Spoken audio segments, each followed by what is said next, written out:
เรียบร้อยแล้วเนาะทุกคนเด้อมากินน้ำกันมีแต่แกงหน่อไม้บ่มีผักเมี่ยงเลยพี่น้องเด้อมาเด้อ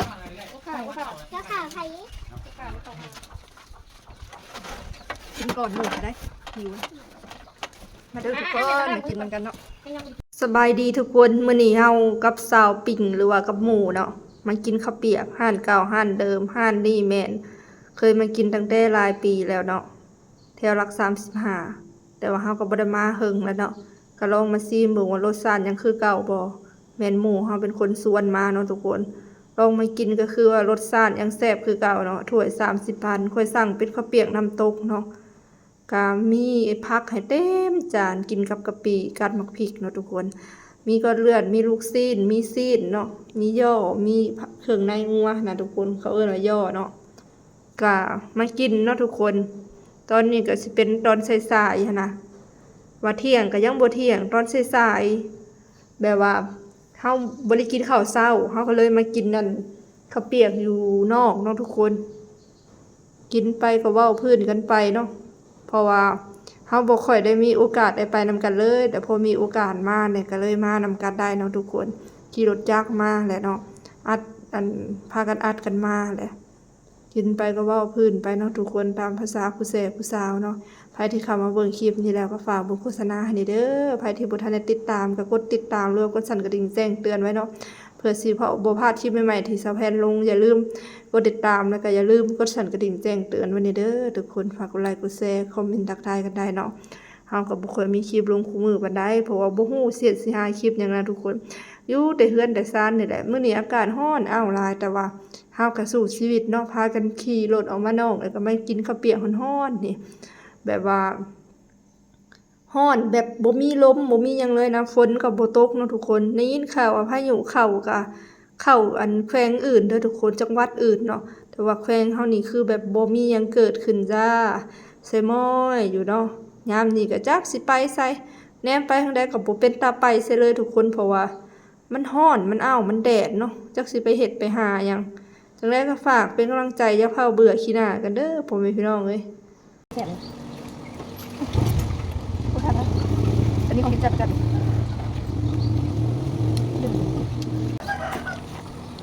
ตักลงเทียบดูเดี๋ยวใจเนาะ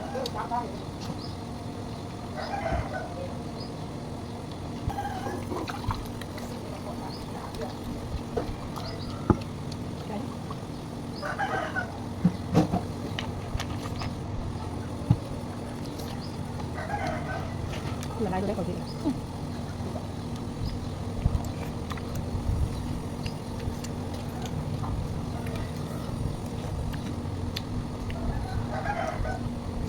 ลาต่อทุกคนได้หัวผักบัวกับผักบัวผักข้าวโพดมาใส่ก้อยไข่หมูแดงเนาะสปริงอยากได้นางเค็มมากับสปริงเนาะทุกคน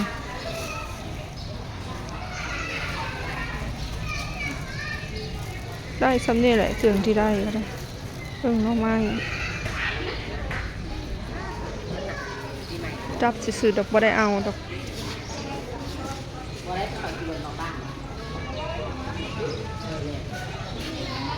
มากไม่ต่อเนาะทุกคน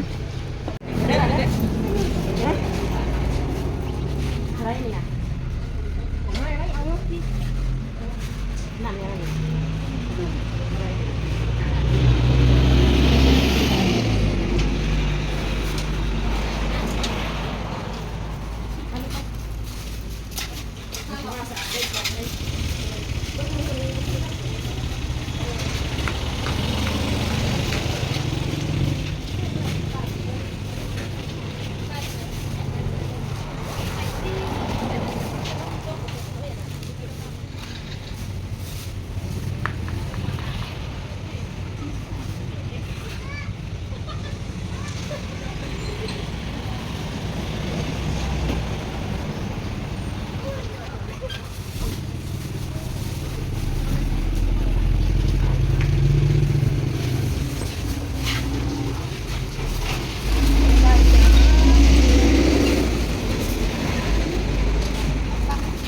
ร้านทุกคนแม่ไปหาหน่อไม้ไปแต่เช้ายังบ่มาอยู่ไปกับแม่น้องแพรวเนาะนี่แหละวิธีกล่อมคนให้คนอยู่ คือต้องเบิ่งโทรศัพท์ต้องเบิ่งโทรศัพท์เท่านั้นนี่บักเกอร์มาแล้วบักเกอร์มาแล้วแสดงว่าคนกับซิมาแล้วนี่เพราะว่าบักเกอร์กับอีดีมันไปหาหน่อไม้น้ำเนาะคือซีเมนต์ซุ่มเพิ่นย่างไปทุกคนเลยยากัดกันบักเซเว่นนี่โหได้บักเซเว่นนี่เปิดไฟประตูให้มันเข้ามาก่อนตรงนี้มีทางเข้ามาเกอร์เข้ามาเซเว่นหยุดเซเว่นหยุดมากับบุกถึกมวยกันเว้ยนี่แดดฮ้อนอะไรทุกคนวันนี้มาก็ตีกันเลยบุกถึกมวยกันมาก็ได้เพิ่นตัวใหญ่กว่าเพิ่นนั่นเพิ่นตัวใหญ่กว่าเพิ่นเก่งเอ้ยแกะหน่อไม้ปอกหน่อไม้ลองมาแล้ว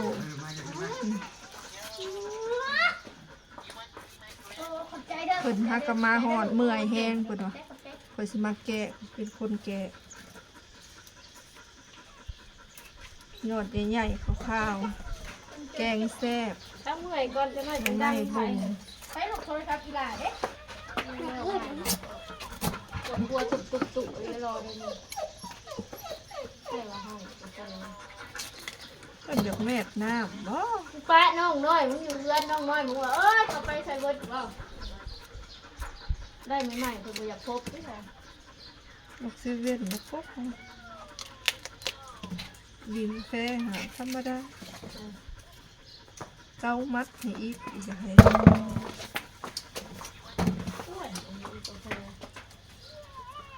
มันถิ่นใช่คอย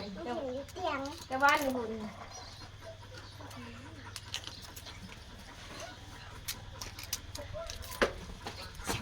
เจ็บหัวเลยมันเจ็บหัว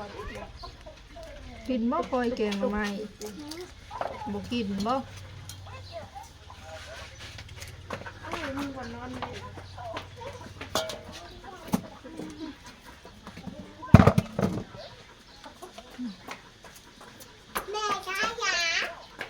โอ้ยแม่ยังบ่ว่างพาลูกเบิ่งอยู่ว่าง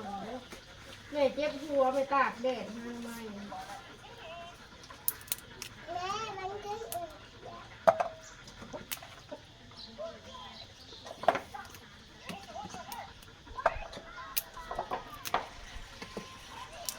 ป้าน้มเหี้ยโทรศัพท์ไปเลยกินนี่เที่ยงตัดจุด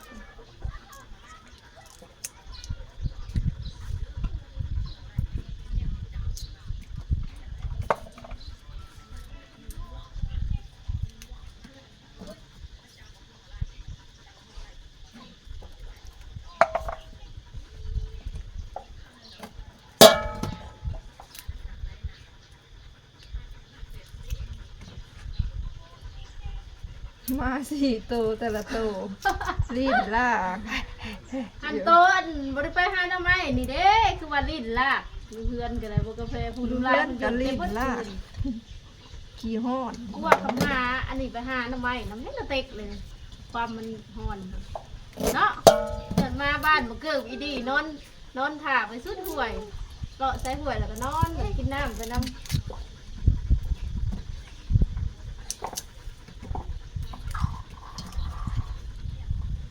ดีๆเห็นเหี้ยเสือมันมีเสือได้ไหม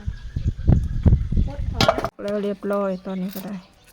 เดี๋ยวเขาจะขึ้นไปล่างแล้วไปผ่าเนาะ นั่งไปจับ ต้องเอาวาง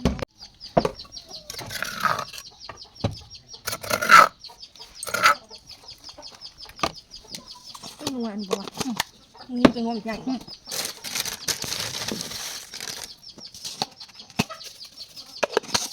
ก็ประเด็กปรุงบ่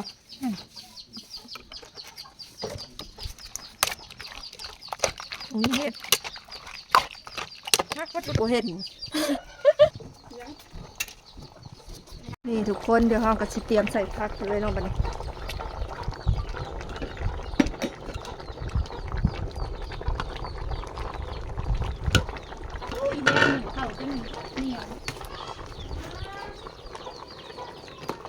แล้วเรียบร้อยแกงหน่อไม้เฮามาเด้อทุกคนกินน้ำกันใส่ผักข่ากับผักขะแยงลงไปหอมๆไม่ก่อนบัดนี้ทอดแห้งตัก3 ถ้วยตัก3 ถ้วยเลยเนาะทุกคน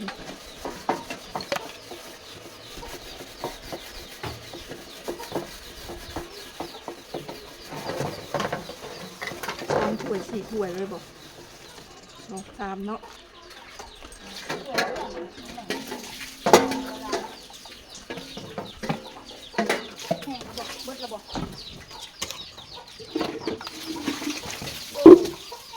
เรียบร้อยแล้วเนาะทุกคนมันเด้อมากินน้ำกันมีแต่แกงหน่อไม้บ่มีผักเมี่ยงเลยเด้อทุกคนนี่เนาะเด้อมาเด้อ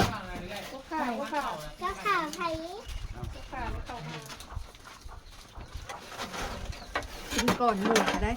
หิวมาเด้อทุกคนมากินน้ำกันเนาะ ให้ยังบ่ได้กินข้าวเช้า กินบ่บ่ใส่ มือใหม่อ่อนจริง ฮะ ๆอ้าวนอนอยู่ให้กินข้าวหิวข้าวบ่ได้เอาขนมฝรั่งให้นี่จ้ะใช่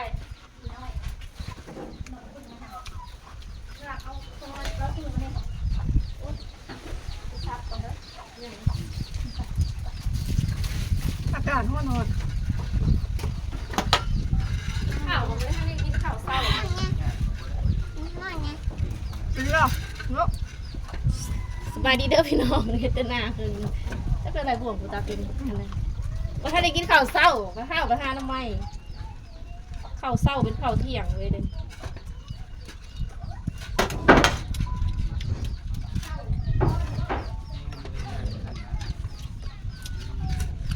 ต้องทุกทีไง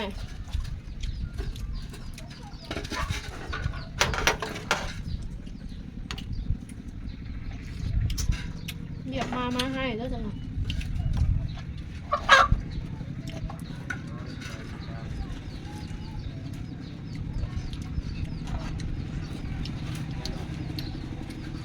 เรียบมาเด้อพี่ ตำรวจก็จะนอนก็นอนถือว่าทางอื่นมานอนจุ่มคนอ่ะ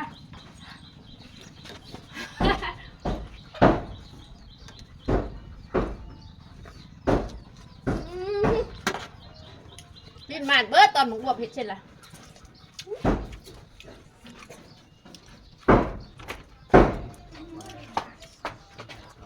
ชุบอยู่บ้านเพิ่งกันใหญ่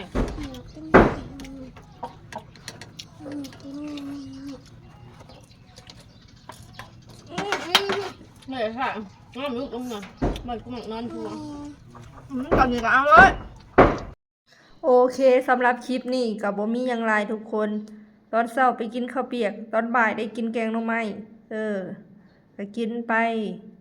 ปจังซี่แหละทุกคนอาหารบ้านนาเฮาบ่มีหยังหลายเนาะแกงหน่อไม้ก็บ่มีผักเมี่ยงแต่เฮาก็กินแซ่บคือเก่าเนาะทุกคนแกงหน่อไม้แบบคร่าวๆเนาะมื้อนี้เพราะว่าเอื้อยเพิ่นบ่ทันได้กินข้าวเช้าเพราะว่าคือเว้าหั่นแหละท่านเฮาบ่ซื้อของกินมันก็บ่มีแนวกินนะทุกคนเฮาต้องได้ซื้อส่วนหลายก็สิเป็นการซื้อมากกว่าเนาะก็เลยแบบว่าอีหยังพอหากินได้ก็หากินไปเนาะทุกคน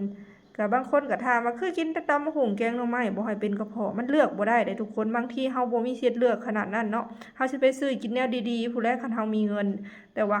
เงินเฮามันบ่หลายเฮาก็ต้องแบบว่ากินตำบักหุ่งไปบ้างแกงหน่อไม้ไปบ้างเนาะพอบ่ตายทุกคนก็กินไปจังซี่แหละ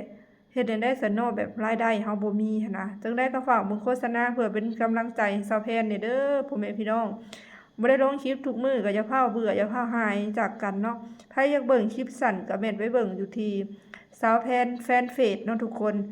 คลิปสั้นแม่นค่อยสิลงอยู่อันเฟซเนาะแต่ทางคลิปยาวแม่นช่อง YouTube เลยทุกคนบ่ว่าจะเบิ่งอยู่ไสก็ฝากกดไลค์กดแชร์ฝากเบิ่งโฆษณานำเด้อเนาะเฟซเฮามันยังบ่ผ่านดอกเพราะว่าเฮาเพิ่งเฮ็ดแต่ว่าจังไดก็อยากให้กดแชร์ให้แน่เนาะเพื่อเป็นกำลังใจ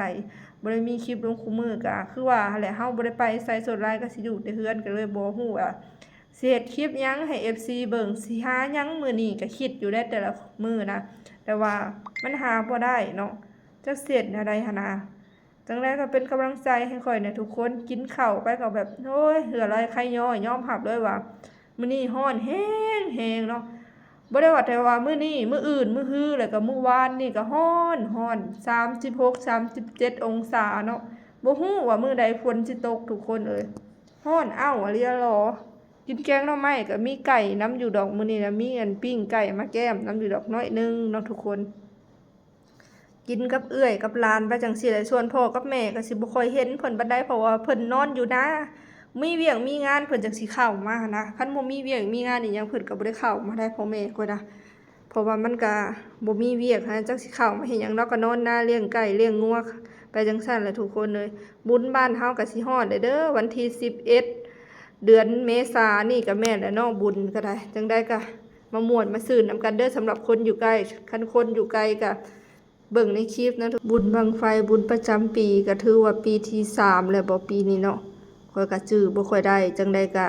ฝากเบิ่งเนาะทุกคนไผมีน้ำใจศรัทธาอยากร่วมทำบุญก็สามารถติดต่อข้อยมาได้เด้อหรือไผอยู่ใกล้อยากมาเที่ยวงานบุญก็มาได้เนาะ